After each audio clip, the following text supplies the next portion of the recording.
All right, on to section 3 of chapter 10. So we're going to move out of forest here and we're going to talk about grasslands a little bit more.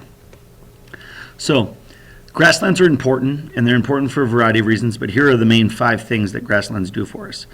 They create a lot of soil development. They manage erosion, they recycle nutrients, they store a lot of carbon dioxide in the form of biomass, because grasslands have more biomass than one would assume in them, and they help maintenance of different types of biodiversity and things along those lines. So when we talk about grasslands, there's actually a couple important terms to understand here. So first of all, almost half the world's livestock graze in natural grasslands.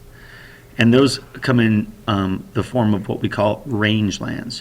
So rangelands are natural grasslands as they just normally exist. And then there are the other types of grasslands, which are pastures. And pastures are managed. There's a little difference there. So rangelands are natural, pastures are managed. And so we sustain a lot of livestock on those.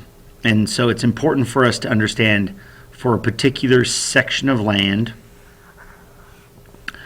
how many livestock can I place on them, and how long can I leave them on there for. If not, I'm going to degrade this over time, and it's going to become torn up, worn down, and ruined if I have too many. But if I have just the right amount, I can keep it sustainable. And so the biggest problem, of course, with grasslands is the idea of overgrazing. So we leave too many animals on to graze, or we leave them on for too long. And it results in, that carrying capacity thing. We exceed the carrying capacity of the land.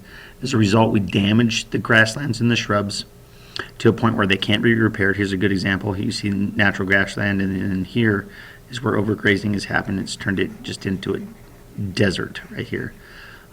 Here's another again. See all this short, torn up grass, overgrazing. So what it does is then it's beyond repair, those grasses and shrubs. This reduces the grass cover, eventually leads to more erosion of the soil by both water and wind. And that creates this, which is desertification, the making of more deserts. So the degradation of land that results in deserts. This is caused by overgrazing, deforestation, and overuse, but the main cause of it is overgrazing. So you can see an example of deforestation or desertification here. This is all desert that's being created, and you can see that there's a grassland biome in the distance, but it's just growing more and more. Deserts getting bigger around the globe. So down here on this map, you see that anywhere this orange is present, this is where desertification is going on, where it's happening. And see, it's very common across the United States and the rest of the world. So how can we prevent this overgrazing business? Well, we need to talk about rotational grazing. Leave the animals in a location for one place, and then move them to a different place, move them around, and give the crops a chance to regrow themselves, the grasslands. We need to replant barren areas that we've created problems in. We need to add fertilizer potentially to it, and then find ways to just reduce erosion across the board. That's it for that section. Onward and up.